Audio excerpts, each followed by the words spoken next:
Otomatis murni kan itu ngerungu. Udah beli. Udah mau ngegabung dengan di siji. Iya, oke.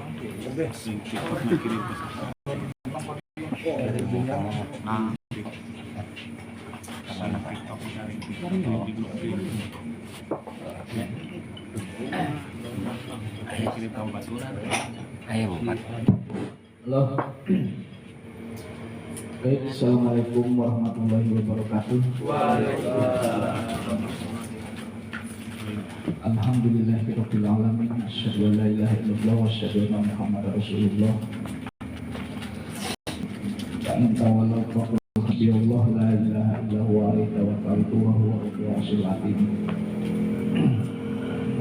Kita melanjutkan kitab Iqatul Himam, bab ma'rifat ya, bab ma'rifat. Ada rasa-rasa sadik tutup.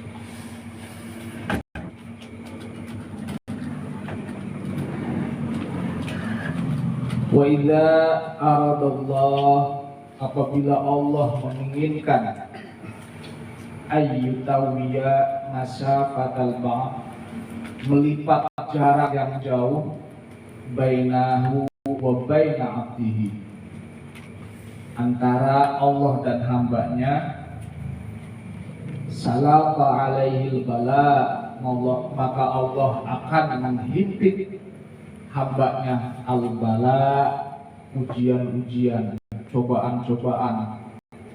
Apabila Allah ingin melipat jarak, jadi melipat jarak itu jarak yang jauh, yang tadinya jauh menjadi dekat, yang tadinya hamba Allah itu jauh, kemudian ditarik sama Allah supaya dekat dengan Allah, gitu kan, supaya parah dari Gusti Allah, caket sareng Allah, tadinya jauh, maka Allah akan menghimpit itu memberikan alaihi al-bala, bala itu ya ujian, cobaan, atau Allah akan ngasih bencana lah intinya mah. Jadi apabila Allah udah senang sama manusia, sama hambanya, Allah akan ngasih bencana, ujian sebagai ujian hidup. Idza takhlisu wa tashharu sulakhalil khadron, hatta idza takhlisu wa tashharu sulakhalil khadron, sampai atau hingga apabila bencana sudah hendak dan dia ikhlas menerima bencana tersebut, sulakhalil khadron, maka dia sudah layak berhadapan atau dekat atau duduk bareng bersama Allah. Jadi semakin banyak dikasih bencana, ujian dan penderitaan hidup, maka kalau dia menerimanya, kata Allah, dia sudah sah, sudah profesional untuk dekat denganku. Kama tasfil fiddata wa dhahaba binar, seperti asfial fiddata wa dhahaba binar, seperti emas dan perak yang dimurnikan oleh binar, oleh api. Jadi kan untuk bikin emas sama perak ini kan dibakar dulu, gitu, dengan pembakaran sehingga emasnya muncul, peraknya muncul. Nah, sama manusia juga kalau pengen dekat dengan Allah ya dibakar dulu dengan bencana-bencana. Ditaslihat hizanatil malik, supaya dia menjadi layak mendapatkan al-khizanatul malik sebagai sang raja. Khizanah sang raja, khizanah itu ya harta lah, gitu kan, kekayaan ya, kekayaan ya, muslimin oleh masyarakat, gitu kan. Itu Ustaz Abul apa ya, dipitnah lah ulama, kan dipitnah lah ulamanya itu. Abul apa, wah jangan ngaji kayak itu, sesat ini dan lain sebagainya. Harus iya. pengen jadi kekasih Allah, hidupnya pengen enak, nggak mau kena bencana, nggak mau diuji, gitu, nggak mau kenaikan kelas. Gitu. Ya susah, itu wali, ini wali karpan. Wali mau, gitu. Itu ya. Jadi semakin banyak ujian, intinya dia semakin dekat dengan Allah. Jadi kalau ukur orang sudah kenal dan tidaknya kepada Allah, hidupnya banyak masalah enggak, banyak bencana enggak. Itu. Ini mah hidupnya sehari-hari tidur, makan, ngising, ngobrol, pengen jadi wali, udah merasa ma'rifatullah. Gitu. Ya. Wakana Syekh Suyukuna Sayyidi Alila Ibrani sebagaimana diungkapkan oleh Tuan kami Syekh Ali Al-Imri radhiyallahu an, yasmiha Lailatul Qadr. Bencana-bencana itu adalah bagi kami bagaikan Lailatul Qadar. Wa yaqulu kana al-khiza hiya Lailatul Qadar. Segala dan dia berkata, segala kebingungan, keresahan, kegelisahan atau penderitaan hidup yang kualami ia Lailatul Qadar, bagaikan Lailatul Qadar allati khairan min alfi syahr, yaitu lebih hebat, lebih baik daripada alfi syahr, min alfi syahr, 1000 bulan. Jadi bagi para orang yang dekat dengan Allah, bencana itu adalah hari raya Lailatul Qadar, bahkan lebih baik daripada 1000 bulan. Bukan bencana adalah penderitaan, bukan. Bencana adalah Lailatul Qadar bagi mereka yang sedang menempuh perjalanan rohani. Gitu. Nah, kalau mereka yang sedang menempuh perjalanan rohani ingin mengenal Allah, ketika ditimpa bencana, nyalahin orang nggak? Nyalahin orang nggak? Mereka yang sedang menuju kemakrifatan, ketika dihadapkan bencana, anaknya ditabrak mobil, gitu kan, istrinya sakit-sakitan, stroke, rumahnya kebakaran, nyalahin orang nggak? Bukan. Ini mah kan pasti diguna-guna santet itu mistis, paling dukun yang disedari bisa gitu. Wah ini mah gitu kan, ada yang ini gitu. Bagi mereka yang sedang menempuh perjalanan rohani, bencana itu adalah kenaikan kelas. Dan bagi mereka yang sudah mengenal Allah, bencana itu adalah hari raya Idul Fitri. Itu kita kan beda. Pertanyaannya, ada nggak seorang nabi yang hidupnya senang? Ada nggak wali yang hidupnya senang? Senang terus, nggak pernah kena bencana. Jadi saat jadi wali susah nggak? Ya iya, karena kita selalu salah, pola pikir kita selalu salah. Disangkanya wali itu dalam imajinasi kita itu wiridnya 100 kali, gitu. Terus sekolah itu mah salah satu salah. Tapi ujian-ujian kehidupannya juga berat. Syarat-syarat orang yang pengen mengenal Allah itu bukan apa berapa dikubur, itu mah salah satu. Tapi ujian sehari-harinya adalah berat, mengalami bencana, musibah, ujian.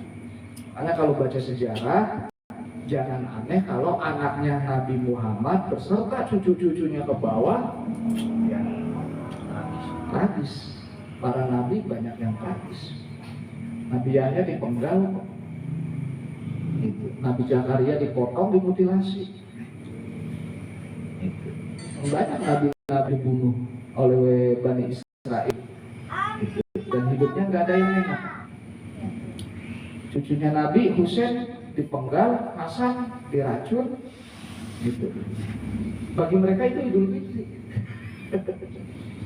Ya kalau pengen naik pangkat ya kan banyak mangga misalkan Siap dipenggal. pasang baligo jatuh si Gile melewat. Tangkat. Jadi jangan nyalahin supir gitu. Supir mah itu mah sengaja dikendalikan. Emang sengaja kok kunci tidak. Emang sengaja omong citra. Masa lari sih Bu ya. Jadi bencana itu bagi mereka itu bagaikan Lailatul Qadar, malam 1000 bulan. Wa dzalika li ajalin mayaj tanihil abd. Karena di dalam bencana-bencana itu ada yang dipetik. Minha min a'malil qulub, yaitu di balik semua itu ada a'malil qulub, min a'malil qulub, yaitu amal-amal hati atau ibadah hati. Jadi kalau sholat itu seremonial, ibadah seremoni, puasa ibadah seremoni. Nah ibadah hati itu yang kayak apa Bu ya? Ya ibadah hati itu seremonialnya kamu bangkrut, gak punya duit, diejek orang, diciduhin sama istri gitu kan, rumahnya kebakaran gitu, anaknya narkoba ya pokoknya itu ibadah hati. Untuk menempa ibadah hati itu ya seperti itu gitu. Dihina gitu kan, melarat baik wiridan unggal dina gitu kan, anggar melarat majib deh tasawuf tetap melarat misalnya. Itu harus diejek orang, usahanya ya orang bener-bener itu gagal mani. Nah, itu ibadah hati, jangan nyalahin orang gitu. Nyawa gabung itu ibadah hati. Empang banjir gitu kan, kemarin pengarugan ditutup, pengarugan ya Ribut. ribut, tidak kondusif, diganggu, geruduk. Jadi ibadah hati itu biasanya ditempa melalui ujian-ujian kehidupan. Gitu. Allati, ibadah hati itu dzarrati minha afdalu min amsalil jibal min a'malil jawari. Ibadah hati itu adalah bagaikan satu zarrah, satu biji pasir atau satu biji atom, minha afdalu min amsali, adalah lebih hebat, lebih utama, min amsalil jibali min a'malil jawari, itu lebih hebat, lebih utama daripada sholat jawari, amal-amal fisik sebesar gunung.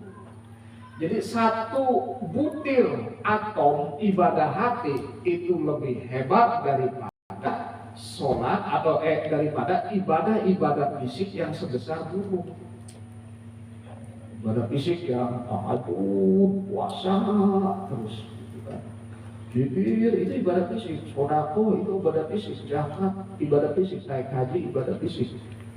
Nah, sementara ibadah hati, kata para wali Allah, walaupun sebiji atom itu lebih hebat daripada segunung ibadah fisik. Ini kan walaupun ibadah fisik sujud misalkan sampai batu keirang gitu kan, itu bisa dikalahkan dengan orang yang bencana dengan mengucapkan nuhun Gusti wis ditabrak mobil gitu. Alhamdulillah. Itu bisa mengalahkan ibadah segede gunung, ibadah fisik jawahir ibadah itu. Jadi kalau pengen cepat mengenal Allah, ya hebatkanlah kamu dalam ibadah hati itu. Ya ibadah hati sabar, terima, syukur, tawakal, ikhlas, kan ngosong itu kan bayarnya setitik ya nerima Gusti, nuhun ditipu ya nerima kita mah Gusti. Kayak kan orang digawa-gawa, alhamdulillah jatuhnya orang panas Gusti, terima. Kayak ditipu, terima. Gitu kan. Itulah ibadah hati. Hatinya kokoh, tidak pernah goyah walaupun banyak kejadian-kejadian dan peristiwa yang tidak menguntungkan dirinya. Itu Gusti melarat baik, megawai itu kan rabine dikirim-kirim di luar negeri, usaha angger baik Gusti. Kayak itu kan orang pernah sugi-sugi, nerima, sing penting kita sholat. Itu ibadah, nyawa pas panen tikus dulu. Nuwun Gusti. Itu ibadah hati. Menerima tapi tetap esoknya nyawa maning, gagal maning, nyawa maning dengan sabar. Itu ibadah hati. Jangan kalah aman ini karena deadlock kan dalam kita mengatur deadlock ini wis krepot menggawani dagangan. Untungnya orang sepira. Tapi sholat tiap kali itulah ibadah hati. Yang disebut ibadah hati itu adalah kesabaran dalam menjalani hidup. Gitu. Itulah ibadah hati. Dia mantap bedek di kayak agak ngomong. Kayak di geruduk gua wis. Oh. Idza apa? Waqad qalat bidzalika baitaini wahima, seperti apa yang diungkapkan dalam bait-bait di bawah ini, dua bait di bawah ini. Ini bait-bait syair para sufi ya, para ahli ma'rifat, para aulia, syair-syairnya. Seperti ini. Idza talaqat babi minad dahril faqat, apabila telah diketuk pintuku dari nestapa selama tahun. Maksudnya apabila bencana selama 1 tahun mengetuk pintuku, datang kepadaku, fatahtulaha, maka akan buka pintu hatiku selebar-lebar, babal masarrati wal bisri, dan aku terima semua itu dengan penuh keceriaan dan kebahagiaan. Gitu. Jadi apabila bencana datang, mangga. Wa qultu laha ahlan wa sahlan wa marhaban, dan akan aku ucapkan terhadap bencana dan penderitaan itu, ahlan wa sahlan marhaban, selamat datang wahai bencana, datanglah kemari. Disambut dengan baik. Bahwa waktu ini semua adalah waktu hanya untukku, untuk bersatu. Afdal min lailatul qadar, dan ini bagiku lebih berharga daripada aku mendapatkan Lailatul Qadar. Jadi menerima bencana kayak kakak, tok. Jadi kenapa? Mereka pengen bangkrut, misalnya utangnya akeh, umahnya disita karena dagangannya entok rugi. Anak meriang setahun orang mari-mari, hai buru menek. Alhamdulillah, ini lebih hebat, ya, lebih hebat daripada kita mendapatkan Lailatul Qadar. Itu, maka selamat datang, gitu kan, ditabrak mobil, si bile, ekor, misalnya, ini lebih hebat daripada mendapatkan Lailatul Qadar. Jadi para ahli ma'rifah, orang-orang yang sudah mengenal Allah. Gitu. Dia mah kalah lurah, nyala-nyala gitu. Kalah pilkada, nyala gitu. Wa'lam, dan ketahuilah ana hadzal ta'rifatul jalaliyah, sesungguhnya ujian-ujian yang mulia ini ia ikhtibar minal haq, itu adalah cobaan-cobaan dari Allah al-Haq. Wa mi'yarul linnas, dan untuk tujuannya membentuk kualitas manusia. Jadi uji. Nah pertanyaannya singki lagi dipateni kan, mingkam Benyamin Netanyahu, jangan-jangan para wali kabeh ning gajah, ya, dipateni, dibom, jangan-jangan pakai para wali ning kana. Kitanya hanya melihat dari perspektif lahiriah, hanya perspektif di permukaan. Bisa jadi mereka itu orang-orang yang sedang diangkat derajat keimanannya.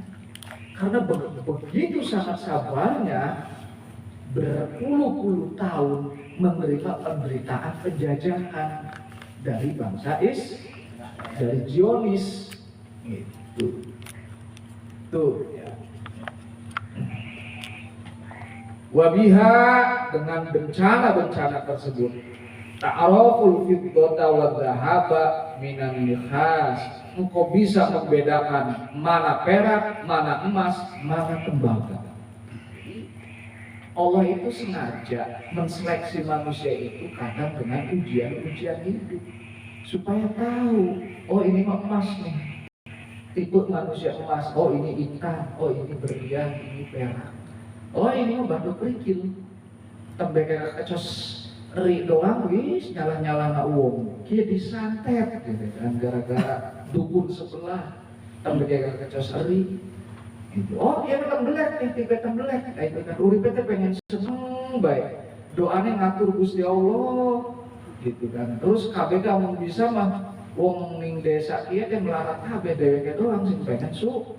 Nah, gue tiba manusia tembelek, bukan pula, bukan hamba Allah, tapi kunyuk Allah.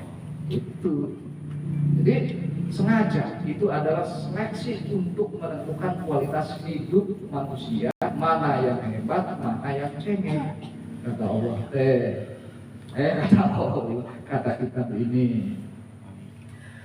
Fakatiru minal mudda'in, terlalu banyak orang yang ngaku-ngaku yadhuruna alal alsinati bil ma'rifah wal yakin, yang menampakkan melalui lidah mereka bahwa mereka sudah ma'rifat dan sudah yakin di Gusti Allah.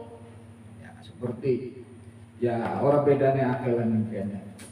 Sing penting mah manunggal dari Gusti Allah. Gusti Allah ngopi bareng gitu kan. Ya, ini ngaku-ngaku, banyak orang yang ngaku-ngaku. Kita mah wis weruh ning Gusti Allah, wis kenal. Banyak yang ngaku-ngaku gitu kan. Fa idza waradat alaihim, tetapi kemudian apabila Allah timpakan, yang ngomong sing ngaku-ngaku ya, apabila Allah timpakan kepada mereka awasibariyal aqdar, kemudian timpakan kepada mereka bencana-bencana dan itu mengguncang, bencana-bencana atau badai takdir tersebut mengguncang dirinya, kata Allah, alqatuhum fi ma'awil kunti wal ingkar, maka akan aku campakkan kepada lubang-lubang keputusasaan dan khayalan-khayalan. Nah, maksudnya gini, apabila orang yang ngaku-ngaku kita teh wali Allah gitu kan, kita teh ahli toriko, torikonya ini ya Gusti Allah mau berat dari kita misalkan, kita beri Gusti Allah, maka Allah akan menurunkan guncangan-guncangan bencana, ujian hidup, penderitaan. Dan ketika dia tidak menerima itu semua, maka Allah akan melemparnya jauh-jauh. Mereka akan putus asa dan dia hanya berkhayal. Orang bedanya kayak gitu, demen uang, mau duit, mau modal kayak gitu. Demen wadon kayak gitu. Pas ditakoni masih pira seperangkat alat silat gitu nah, atau seperangkat apalah kayak gitu.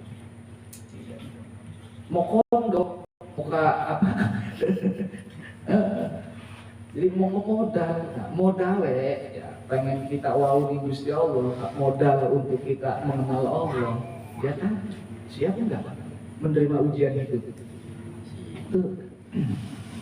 Dan kan kebanyakan apabila ngaku-ngaku kafirul milal mudda'in yadhkuruna alal alsinatihim al ma'rifah wal yakin, mereka kebanyakan orang itu yang ngaku-ngaku, yang menunjukkan, yang ngomong bahwa dirinya sudah bermakrifat, tetapi apabila faiza waradat alaihim awasifariyal aqdar, apabila dia ditimpakan badai-badai takdir dalam bentuk bencana, penderitaan hidup, ujian-ujian hidup, dia goncang, kata oleh artinya ora tetap nangis, empangnya banjir, nangis kebuaran, malah nyalah-nyalah na udan gitu kan.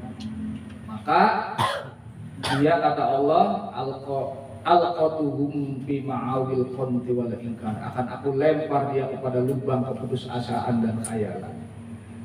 Jadi semakin orang terima musibah, semakin jauh dari Allah. Itu. Jadi indikasi seseorang sudah mengenal Allah, lihat kehidupannya. Dia banyak ujian enggak? Kalau kiai uripe enak gitu. Ya maaf, rabine papa gitu. Turu bae, puasa ora sokan, langkah ujian-ujian hidupnya gitu. Duduk wis nyampe maripah gue mah. Mangda'a ma laisa fihi, barang siapa yang ngaku-ngaku tetapi dia belum mencapai makomnya, atau bahasanya siapapun yang ngaku-ngaku yang bukan kepunyaannya, maksudnya ngaku-ngaku ma'rifat tapi belum mencapai makomnya, fadhihatuhu sawal imtihan, maka akan dicampakkan kepada ujian-ujian hidup. Itu makanya ngomong aja sok sembarang, sok-sok merasa udah praktek Gusti Allah. Jadi, tapi nggak apa-apa ngomong, silakan sembarang. Kita udah kenal Allah, udah ngaji baik, udah tirakat baik, udah holwat baik, dan saya udah dekat dengan Allah. Nah, siap-siap, si ngaku-ngaku, gitu. Maka akan Allah uji, gitu. Kalau lulus, ya berarti top. Kalau orang lulus, ya berarti semakin jauh dia dari Allah. Wa kana suyukuna Maulal Al-Arabi, seperti apa yang diungkapkan oleh guru kita Maula Al-Arabi, Ibnu Al-Arabi radhiyallahu anhu, yaqul al-ajabu kullal ajib, sesungguhnya sangat mengherankan memang yatlubul ma'rifatullah, orang yang mengejar ma'rifatullah, wa yahrusu alaiha, dan dia berkeinginan keras untuk mendapatkan ma'rifat, fa idza ta'arafu lahul haqqu ta'ala, kemudian ketika Allah ingin mendekatkan diri kepadanya, haroba minhu wa qaruhu, dia lari dan kabur terbirit-birit. Dia pengen ma'rifat, dia kan malaikat jenengan pengen dinaik kemarifatan di Gusti Allah, kenapa kamu kabur?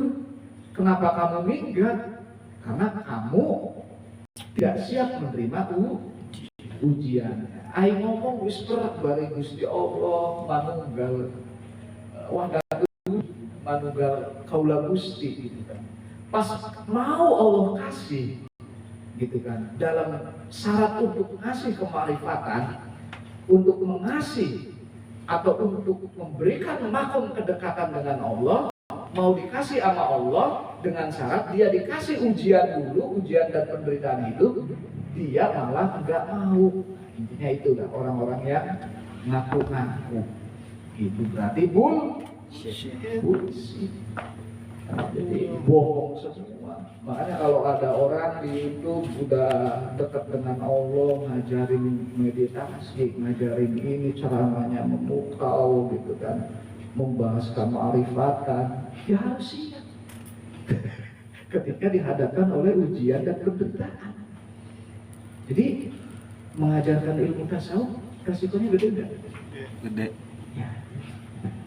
Jadi enggak sembarangan. Kita ngajar ilmu ma'rifat, ya harus siap dengan ujian-ujian itu, karena itu sebagai syarat untuk meningkatkan kualitas atau mencapai makom kemarifatan gitu. Jadi syaratnya itu bukan syaratnya sesaji ini, wiridnya ini, terus metode meditasinya kayak gini. Itu mah nomor berapa gitu, meditasi, zikir. Nah, yang paling hebat ibadah hati. Nah, ibadah hati itu ditempa dengan ujian-ujian penderitaan itu. Makanya bagi ahli sufi, ahli ma'rifat, ujian adalah atau penderitaan adalah bagaikan hari raya Idul Fitri. Itu. Jadi ada cerita gini, ada yang namanya Syekh Hasan As-Sazili. Itu wali Allah yang tersohor pada waktu itu, yang derajat kewaliannya tinggi. Banyak muridnya, bahkan tersebar di seluruh dunia thariqahnya, thariqat As-Saziliyah. Dia sakit panas gitu kan, sampai jalan kaki saking sempoyongan akhirnya ambruk tengah jalan, digotong lah di rumahnya.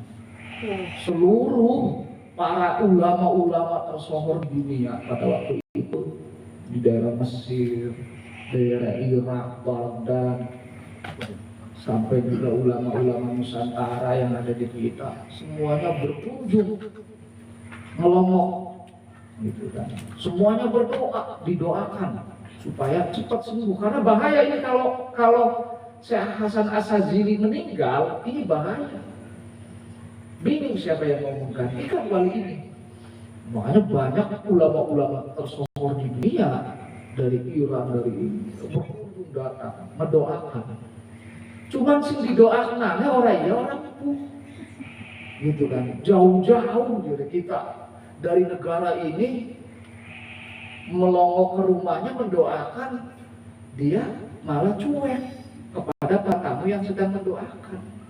Lama-lama dongkol enggak tamunya, para ulamanya dongkol enggak, akhirnya protes. Ya Kiai As-Sazili, Hasan As-Sazili, kenapa saya berdoa kok kamu cuek bebek gitu kan, tidak merespon, tidak apa, ngucapin terima kasih kek gitu kan, atau gimana kek, kita ngedoa kayak husu-husu nek gitu kan. Kata saya Hasan As-Sazili, suruh siapa kamu berdoa? Kita mah tidak pengen didoakan. Saya tidak ingin didoakan. Terus ingin sembuh enggak? Enggak. Terus ingin sakit enggak? Enggak. Kan bingung. Ini orang lagi sakit, didoakan enggak mau, diobati enggak mau, ingin sembuh enggak mau, ingin sakit enggak mau. Terus pengennya apa? Ya yang beri Gusti Allah. Nah ini, kan dia bahagia dengan kondisi seperti itu, udah pias, lemes gitu kan, sampai jatuh pingsan. Ya saya gimana Gusti Allah aja lah, kata Gusti Allah. Nah ini ulama-ulama yang kayak gini, dia bisa jadi lagi sedang menikmati kenaikan pangkat. Nah, cuma ulama-ulama tersohor di dunia yang lain malah menganggap itu adalah bagian dari penderitaan hidup, karena melihat secara lahir. Maka ya jangan selalu melihat dengan logika. Kita lagi kena tipu, utangnya akeh. Jangan selalu dengan logika dalam menilai. Sering salah menilai dengan logika. Gitu. Hanya banyak juga orang-orang yang datang pengen diobati, kok lagi pengen diuji, dikenaikan pangkat, intervensi nggak terhadap rencana Allah. Ada kiai-kiai yang itu malas ngobatinya, udah pulang aja. Karena dia paham, ini orang lagi dimurnikan oleh Allah. Dia tidak mau intervensi terhadap rencana Allah. Banyak yang kesulitan ekonomi gitu kan. Dan biasanya hawanya malas aja ngobatin orang-orang yang kayak gitu. Itu ya.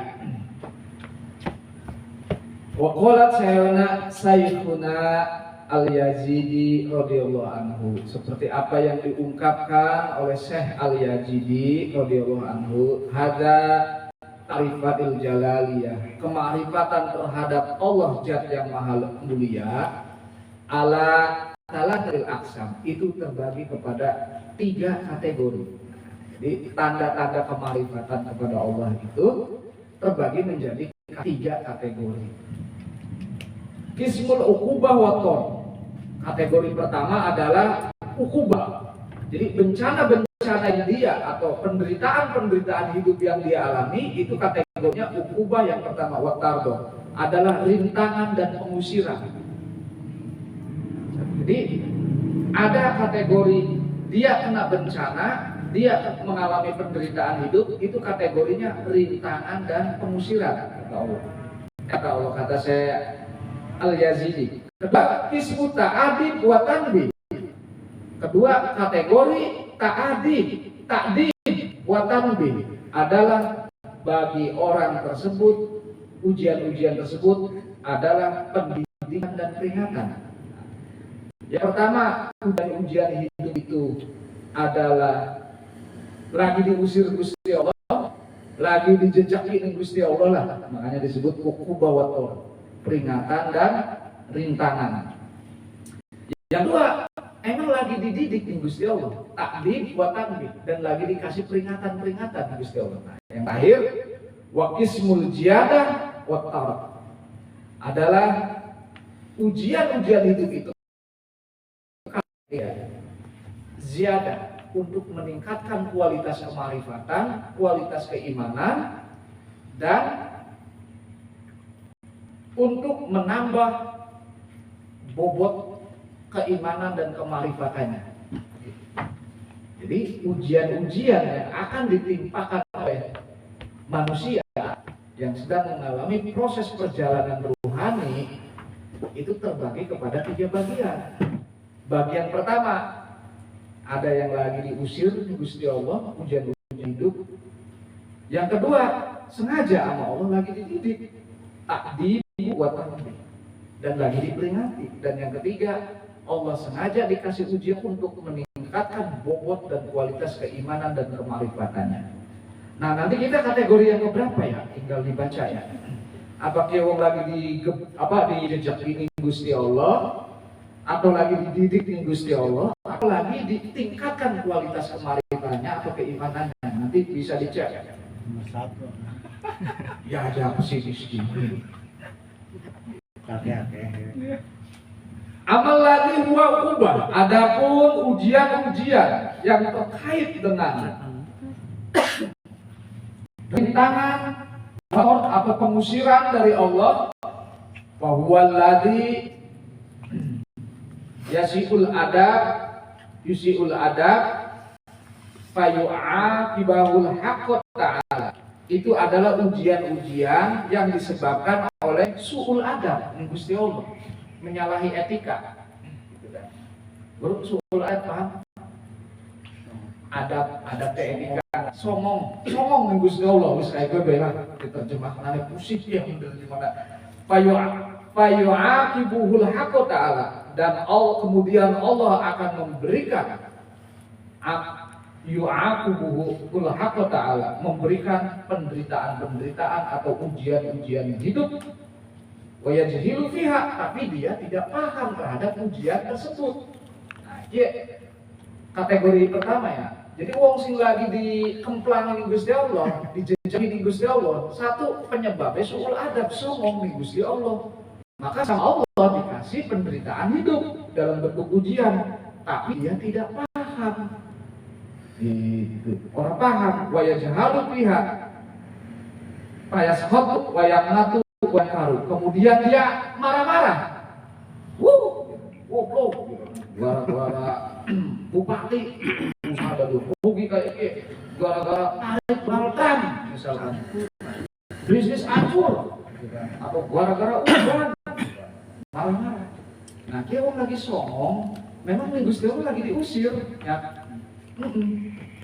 Jadi menyalahkan peristiwa, mencari kambing hitam karena dia tidak paham. Wayak natu, kemudian putus asa. Bislah, gagal aneh, rugi baik. Bislah salah itu, kesel dia kan, tikus, kesel nih kesel nih udan, kesel nih marah dan putus asa. Wayak natu, dan dia tidak, dan mengingkari itu adalah ujian dari Allah. Udah ujian dari Allah. Cuma gara-gara dukun sebelah, gitu kan? Atau gara-gara kiai misalnya, gara-gara ini, dengan marah-marah dan akhirnya putus asa. Nah, ini kategori wong sing dijejak ini Gusti, digleboki lah. Tinggal kita kategorinya seperti apa. Curhat kan akhirnya. Urang kira kita beban urang kira pula pengen ngebantu dhewek ke biaya sakieu malah nipu kita. Goblok ya. Gitu. Nah, dia wong sing lagi dijejak atau dikemblangin Gusti Allah. Ya, agen bahasa Jawa kita kan capek. Sedikit-sedikitnya. Ya intinya mah cuma nggak bisa ngomong doang atau keng. Intinya mah ya jauh kita itu di pampolan Gusti Allah gitu. Ketika dikasih ujian itu paham bahwa ini adalah ujian dari Allah. Karena apa? Karena ada songong ke Gusti Allah teh. Karena songong itulah atau suul adab itulah maka Allah ngasih ujian. Harapannya supaya berubah. Tong songong wae ke Gusti Allah teh. Cing atau berubah, ilmu malah tambah songong. Bayar jaduk minallahi dan wabakan maka dia akan semakin jauh dari Allah, semakin diusir oleh Allah. Itu makanya di Batu Robani kan bolak-balik terus berkali-kali apapun yang tempat takdir kita. Walakal hamdu alama kok segala puji bagi Allah terhadap takdir-takdir yang menimpa diri kita. Wa qalu sami'na di doa tahiyat. Ya Allah aku terima apapun keputusanmu. Wakolusan wa'atokna akan aku jalani gubronaka. Yang penting aku mohon ampunanmu ya Allah. Rabbana wa ilaikal masir. Adapun dalam proses pelaksanaannya ada kekurangannya, aku serahkan semua kepadamu. Kan indah doa yang sering dibacakan ke tahlil. Tuh ya. Jadi semakin ngeluh, semakin kecrek, semakin maras-maras, nepaki indas, ya kan? Meratapi ujian-ujian hidup, apalagi mencari kambing hitam, ya semakin dia akan jauh dari Allah. Itu syarat pengen makrifat enggak gampang gitu kan. Orang seukur menjalani horwat 40 hari di hutan, bertahun-tahun. Kamu harus siap ditempa hatimu dengan ujian-ujian hidup. Wa amal qismil ladzi huwa ta'dib. Adapun kategori yang kedua huwa ta'dib. Ujian-ujian sebagai pendidikan bagimu walladzi yasiul adab fayu'addabahul haqqu ta'ala. Dulunya dia memang songong, suul adab. Fayu'addibuhul haqqu ta'ala. Kemudian dari peristiwa itu dia belajar merubah sikapnya, akhirnya dia memiliki adab yang baik kepada Gusti Allah. Nah, ini adalah berarti ujian kategori ini ujian untuk pendidikan di dia lagi dididik di Gusti Allah oleh Gusti Allah agar berubah. Yang tadinya yus'iul adab menjadi fayu'addabuhul haqqu ta'ala. Kemudian menjadi orang yang beradab, berikat kepada Allah. Berarti ini kategorinya ujian tersebut adalah pendidikan, lagi dididik di Gusti Allah. Berarti dia paham, oh iya, ketika saya ditimba bencana, usahanya rugi, empangnya banjir, berarti ada yang salah di dalam diri saya. Apa kesalahannya? Oh ini kesalahan. Sama nanti ketika kamu udah dekat dengan Allah, udah fokus aja kamu ngajar misalkan. Udah fokus aja kamu ibadah yang kencang. Kalau waktunya kerja ya kerja. Gitu. Imah lear-leor. Balik maning. Nih jalan interchange di samping Greta rumah. Karena tempat nyanyi-nyanyi. Gitu kan. Gitu. Oh gara-gara ini nih. Saya maning room 23 nyanyi terus mangku gitu. Oh, salah gara-gara warung ini nih, warung ledot nih gitu kan, berarti saya rugi baik gitu, berarti saya salah, udah saya tinggalkan semua. Nah, berarti ini orang kategorinya memang lagi dididik dan ditempa oleh Allah agar sikapnya berubah takdir gitu, lagi diberi pendidikan gitu. Faya'rifu fiha, dan dia tahu itu adalah bagian dari ujian dalam rangka mendidik dia. Wa yang tabihu lisu'ul adabihi, dan mendapatkan peringatan lisu'ul adabihi, bahwa di dalam dirinya ada kesongongan terhadap Gusti Allah. Itu weruh gara-gara ngopi, dah segelas bayarnya 20.000, cuman kopi lendot teh atau kopi paku gitu, udah dibang nggeremeng-geremeng setitik, ngerayangi setitik, ya Allah kena gitu kan, kena sanksi Gusti Allah, empangnya di banjirna kabeh itu setitik pada. Artinya apa? Allah itu sayang kepada dirinya agar dia tetap kokoh, tetap dekat dengan Allah, makanya dikasih peringatan gitu. Berjam berapa? 151. 29. Wa yanhadu minal goflatihi, dan dia akhirnya bangkit minal goflatihi, dari kekeliruannya. Goflatihi itu dari kata gopal. Jadi gopal itu maknanya keliru, tidak sadar, lenger, rada miring, dase, pikirannya.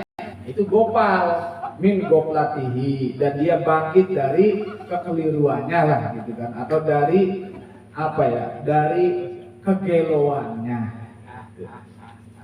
Bahia min haqihi ni'amihi bimadhari nikmah, dan dia ujian-ujian itu akhirnya menjadi nikmat walaupun dalam bentuk siksaan-siksaan. Jadi nikmat karena dia sadar dari kegopalannya. Wis orang gaul maning balik gopal gitu kan, maunya kena gopal, sadar, oh iya salah. Akhirnya ketika kita sadar, tahu hikmah di balik semua ini, dia lagi ditegur oleh Allah, maka ujian-ujian dan penderitaan menjadi nikmat enggak? Iya, semata-mata ini adalah kelembutan dan kasih sayang Allah. Akhirnya dia mau berdamai dengan ujian-ujian hidup, dan dia menerima dan pasti mengucapkan syukur ketika dia dikasih ujian-ujian tersebut. Nuhun Gusti, empangnya kita 40 hektar hancur kabeh gara-gara kopi pangku, gaul bari gopal. Nauzubillah min dzalik gopal. Gitu. Jadi ini min gopal dari kata gopal. Gitu. Betul ya. Ujian-ujian hidup itu. Jadi diterima akhirnya. Nah, orang yang seperti ini berarti lagi dijaga oleh Allah. Allah lagi dipagerin Gusti Allah. Anak kiai misalkan, wis dari Gusti Allah teh, kamu itu fokus ngajar wirid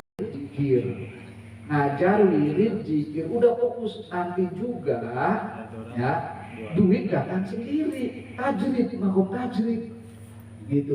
Ini mah ikut bisnis pembebasan tanah. Akhirnya pesantrenannya hancur, bisnisnya ketipu. Ketika ngewirid sadar, oh iya ternyata saya tidak diizinkan oleh Allah untuk berbisnis. Saya fokus ngajar, fokus ibadah, nanti juga uang datang sendiri.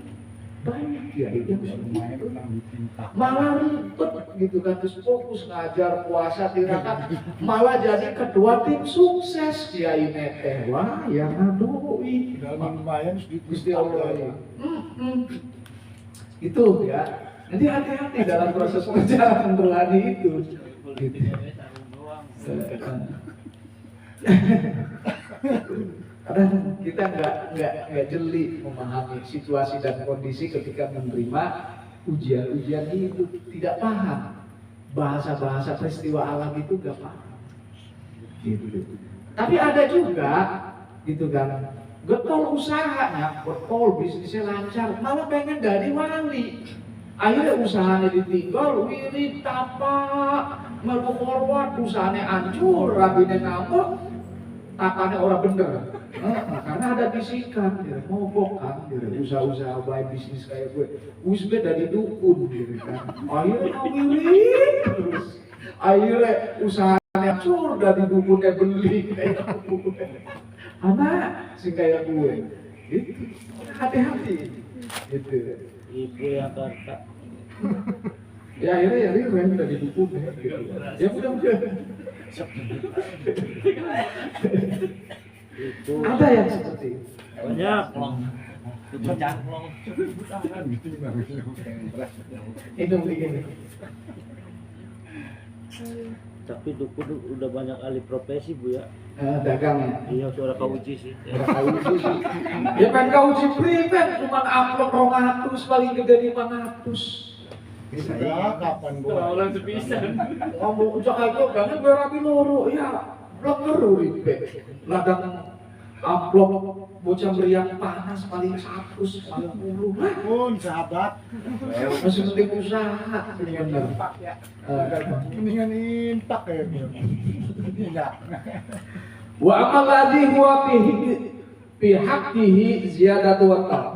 Adapun yang berkaitan dengan kategori az-ziyadah wa tal adalah Allah memberikan ujian untuk az-ziyadah, menambah kualitas kemarifatan, keimanan, wa tal, dan menambah kualitas keimanannya. Bahwa ladhi tanzilu bihi hadil ta'rifat. Ujian tersebut adalah diturunkan kepadanya min ghairi sababin, tanpa sebab. Ning Gusti Allah orang sombong. Tugasnya dijalankan dengan baik, ibadahnya baik, orang sok nipu, gitu kan. Hubungan bari manusia bagus, gitu kan. Hatinya bersih, rak bari Gusti Allah. Ujug-ujug deh hantem, umay, kebakaran, gitu kan. Min ghairi sababin, tanpa sebab. Sombong ya orang. Nah, berarti kategorinya ujian untuk menambahkan kualitas kemarifatan atau kualitas keimanan. Fayaliku pihak, dan dia tahu ujian tersebut adalah untuk menambah kualitas. Wa yata'addabu ma'aha, dan dia beradab, tidak buruk sangka kepada Allah, tidak sombong, dan tidak mencari kambing hitam ketika dia mengalami penderitaan hidup dalam berupa bencana atau ujian. Udah tahu, oh ini ujian untuk meningkatkan kualitas kemarifatan saya nih. Ini ujian untuk menambahkan kualitas keimanan. Dan dia tidak sombong kepada Allah, tidak buruk sangka ke Allah, tidak buruk sangka ke manusia, gitu kan. Rumahnya kebakaran cuma gara-gara misalkan ya anak wong kuli bangunan lah gitu salah, kang peot misalkan darpung salah, munter-munter apalah kabel gitu, konslet, gitu. Kandang gue orang disalahin ya ini seperti takdirnya kayak kue, dan dia tidak seuzon kepada Allah. Nah ini adalah kategori ujian-ujian untuk meningkatkan kualitas keimanan. Wa yatalaqahu biya ilal maqam, dan ujian-ujian tersebut untuk yatsraqiya biha ilal maqami, untuk meningkatkan kualitas ilal maqam. Maqamnya untuk ditinggikan.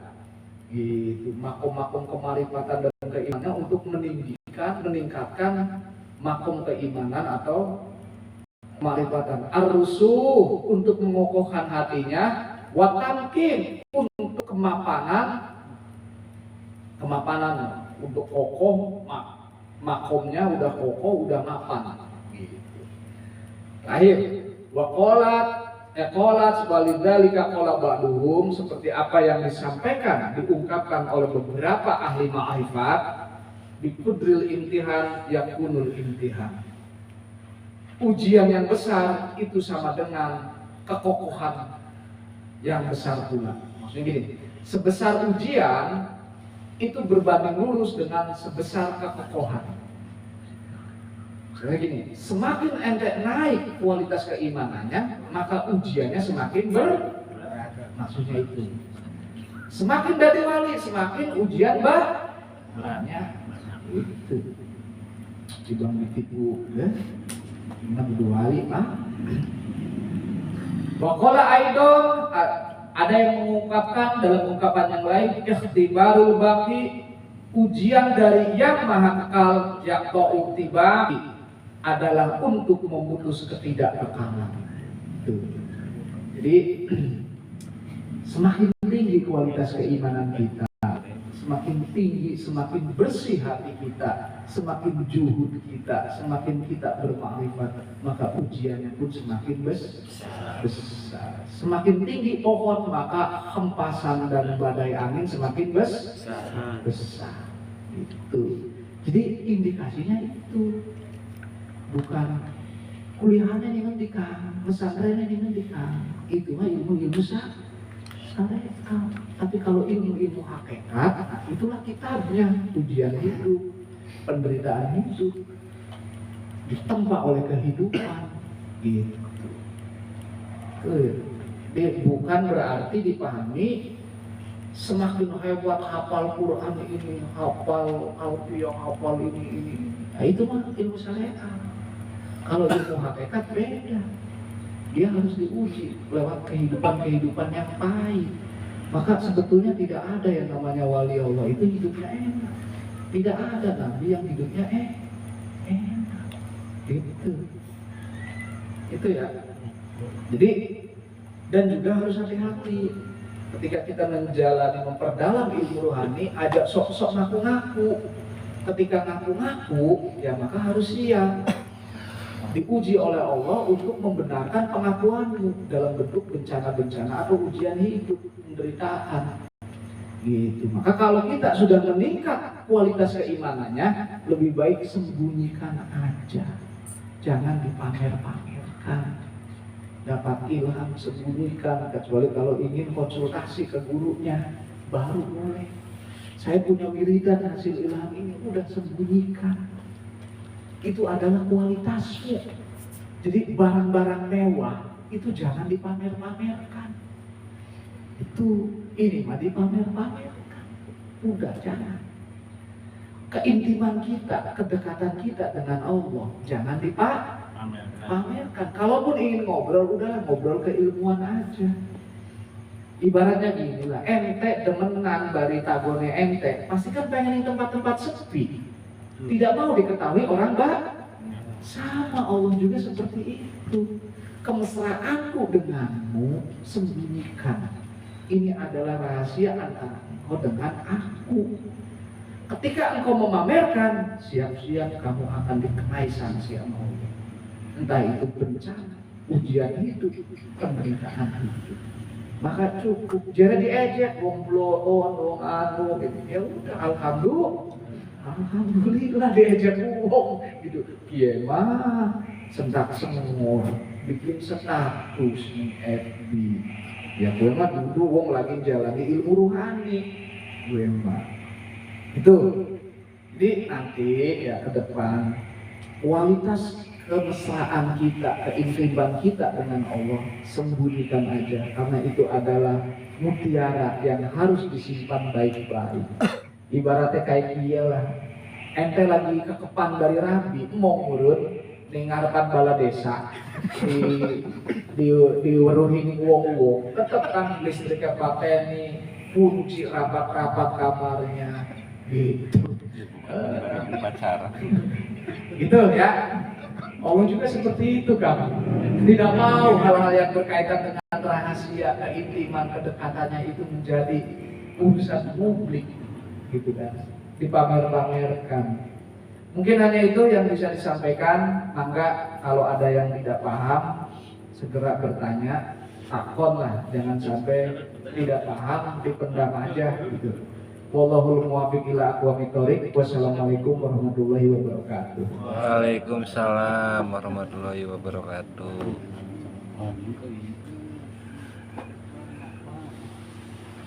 Anak sudah kok. Enggak.